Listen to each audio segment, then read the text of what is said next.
वो जो शोर मचाते हैं भीड़ में, भीड़ ही बनकर रह जाते हैं, वही पाते हैं जिंदगी में सफलता, वही पाते हैं जिंदगी में सफलता, जो खामोशी से अपना काम कर जाते हैं। हेलो फ्रेंड्स, मैं प्रदीप और आप सभी का आपके अपने YouTube channel digital job line में स्वागत है।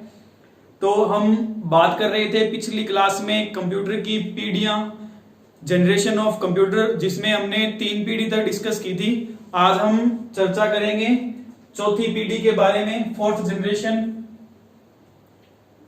कंप्यूटर की पीढ़ियां।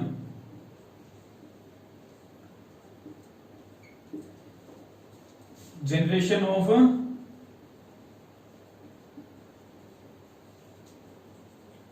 कंप्यूटर। आज हम बात करेंगे चौथी पीढ़ी के बारे में, 4th जनरेशन, चौथी पीढ़ी। चौथी पीढ़ी का टाइम पीरियड है वो है 1975 से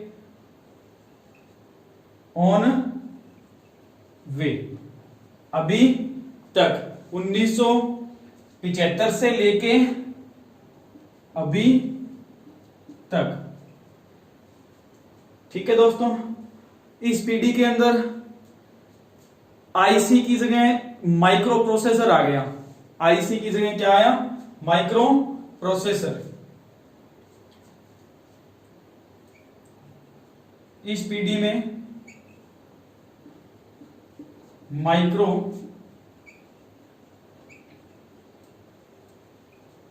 प्रोसेसर का उपयोग हुआ।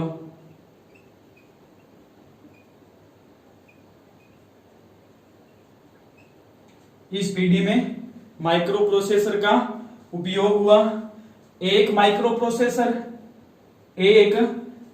प्रोसेसर के अंदर 10,000 ट्रांजिस्टर लगे होते हैं। एक माइक्रो प्रोसेसर में 10,000 ट्रांजिस्टर।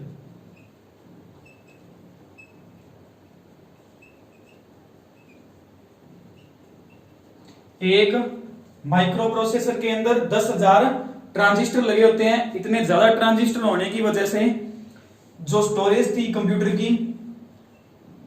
की स्टोरेज काफी ज्यादा बढ़ गई, और जो माइक्रो प्रोसेसर है वो 2 टाइप की आई थी। जो चिप थी, इंटीग्रेटेड सर्किट थी, जो वो 2 टाइप की थी। एक तो थी LSI और एक थी VLSI। LSI की फुल फॉर्म याद रखना, मोस्ट इंपोर्टेंट है। LSI की फुल फॉर्म है large scale integrated chip, large scale integrated chip. और VLSI की फुल फॉर्म है very large scale integrated. Most important है LSI, VLSI की फुल फॉर्म है, मोस्ट इंपोर्टेंट है, याद रखना, लार्ज स्केल इंटीग्रेटेड और very large scale integrated. Large scale integrated chip के अंदर, एक चिप के अंदर 10,000 ट्रांजिस्टर होते थे, अभी भी है 10,000 ट्रांजिस्टर। एक LSI के अंदर 10,000 ट्रांजिस्टर और VLSI के अंदर 30,000 ट्रांजिस्टर। एक LSI के अंदर 10,000 ट्रांजिस्टर और एक VLSI के अंदर 30,000 ट्रांजिस्टर लगे होते हैं। उसके बाद इस पीढ़ी के 4th जनरेशन के अंदर जो मॉनिटर थे, LCD थी, वो कलर्ड हो गए। LCD का विकास हो गया और जो मॉनिटर थे वो कलर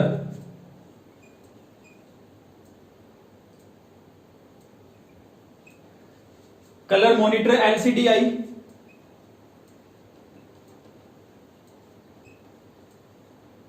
कलर मॉनिटर और एलसीडी आ गई। और इस पीडी में माइक्रो कंप्यूटर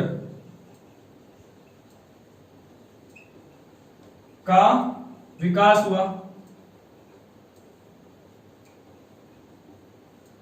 इस पीढ़ी के अंदर माइक्रो कंप्यूटर का विकास हुआ। कंप्यूटर 4 टाइप के होते हैं, वो हम आगे पढ़ेंगे, जिनमें से एक टाइप है माइक्रो कंप्यूटर। माइक्रो कंप्यूटर का आविष्कार, माइक्रो कंप्यूटर का आविष्कार इस पीढ़ी में हुआ है।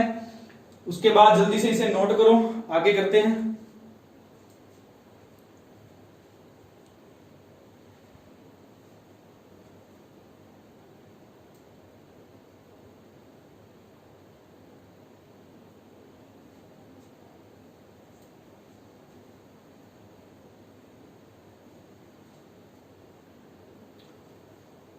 देखो हम बात कर रहे हैं फोर्थ जनरेशन, चौथी पीढ़ी के बारे में।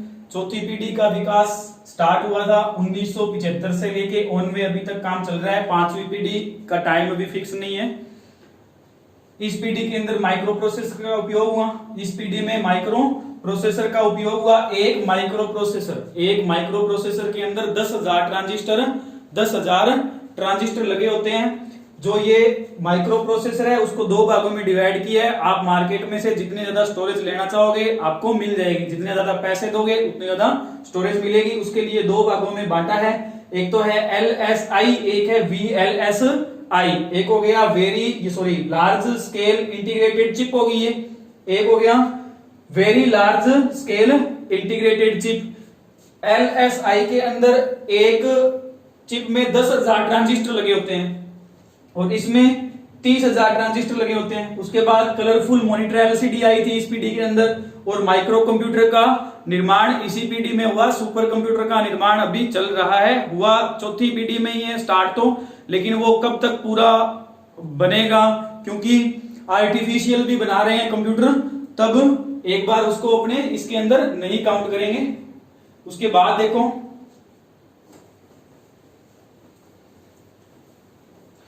इस पीढ़ी के कंप्यूटर के अंदर नेटवर्किंग भी आई थी। फोर्थ जनरेशन में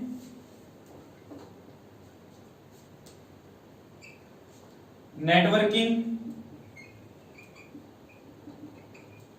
का विकास हुआ।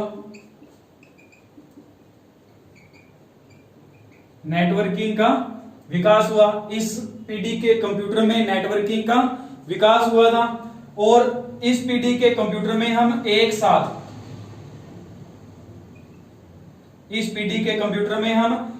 साथ अनेक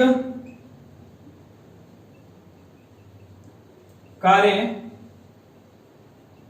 कर सकते हैं। इस पीढ़ी के जो कंप्यूटर हैं उनपे हम एक साथ अनेक कार्य कर सकते हैं। जैसे आप वर्ड, पावर, एक्सेल उन पे कोई काम कर रहे हो, एक्सेल फाइल बना रहे हो, वर्ड फाइल बना रहे हो और आप बोर होने लग जाते हो, तब आप साथ में क्या करते हो, सॉन्ग चला लेते हो ईयरफोन में और स्पीकर के अंदर, जैसे भी, तो एक साथ में अनेक काम हो गए। और भी बहुत सारे उदाहरण हैं इसके। तो इस पीढ़ी के कंप्यूटर के अंदर नेटवर्किंग का विकास हुआ था और इस पीढ़ी में अनेक कार्य कर सकते थे एक साथ। मल्टीपर्पज था, इसका मतलब ये हो गया मल्टीपर्पज।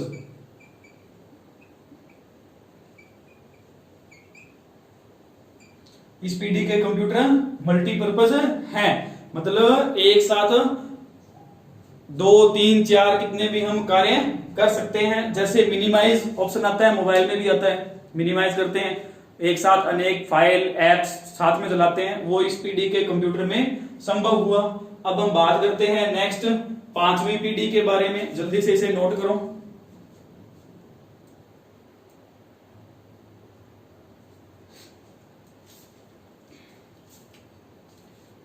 फोर्थ जनरेशन में नेटवर्किंग का विकास हुआ, एक साथ अनेक कार्य कर सकते हैं, मल्टीपर्पज कंप्यूटर भी बोल सकते हैं, इस पीढ़ी में इसका विकास हुआ। उसके बाद हम बात करते हैं 5वीं पीढ़ी, 5th जनरेशन के बारे में।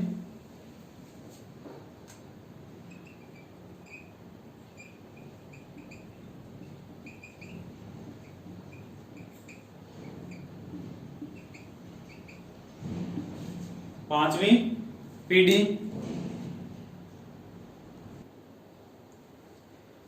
इस पीढ़ी के कंप्यूटर में ULSI चिप का निर्माण हुआ। अल्ट्रा लार्ज स्केल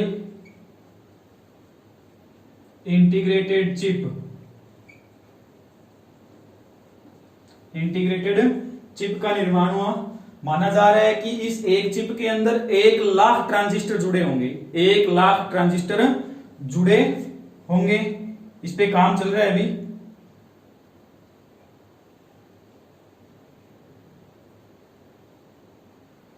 एक लाख ट्रांजिस्टर, जिससे स्टोरेज काफी बहुत ज्यादा बढ़ जाएगी। और इस पीढ़ी के अंदर आर्टिफिशियल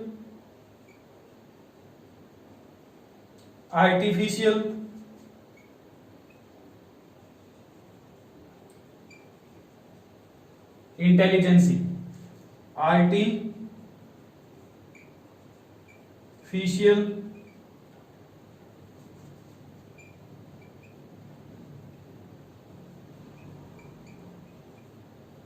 आर्टिफिशियल इंटेलिजेंसी का भी निर्माण हुआ है।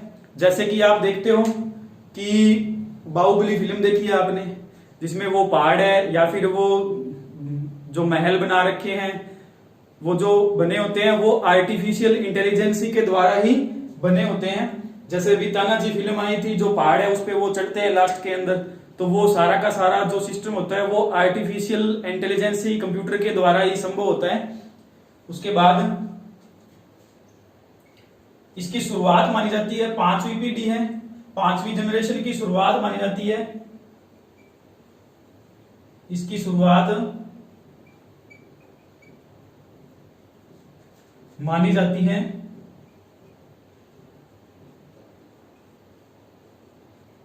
1989 से।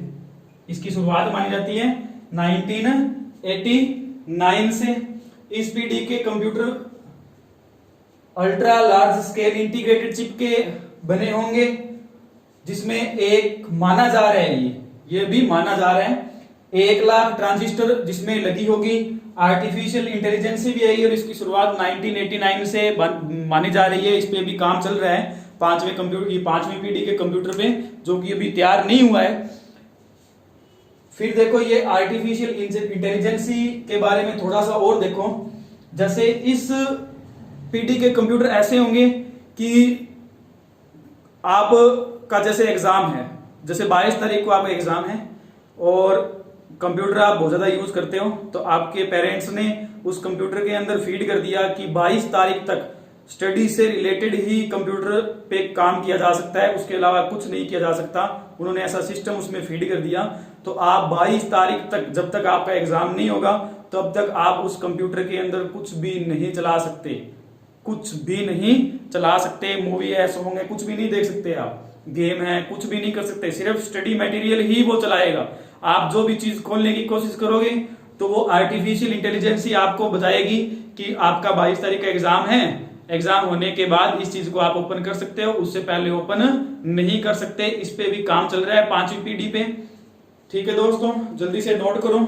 फिर हम बात करते हैं क्लासिफिकेशन ऑफ कंप्यूटर, कंप्यूटर का वर्गीकरण, क्लासिफिकेशन ऑफ कंप्यूटर। यहाँ पे हमारी कंप्यूटर की पीढ़ियां कंप्लीट हो गई हैं। अब हम स्टार्ट कर रहे हैं क्लासिफिकेशन ऑफ कंप्यूटर, कंप्यूटर का वर्गीकरण, क्लासिफिकेशन ऑफ कंप्यूटर।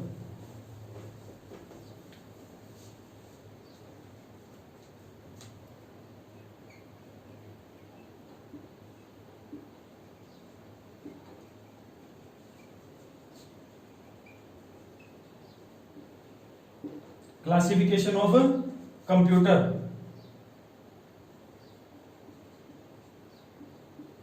कंप्यूटर का वर्गीकरण, कंप्यूटर का वर्गीकरण। देखो कंप्यूटर को हम 4 भागों में बांटेंगे। कंप्यूटर 4 टाइप के हैं अभी तक मार्केट में, दुनिया में 4 टाइप के कंप्यूटर हैं। सबसे पहले आएगा माइक्रो कंप्यूटर,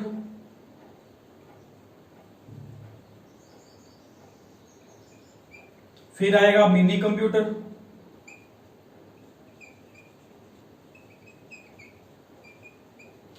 फिर आएगा मेन फ्रेम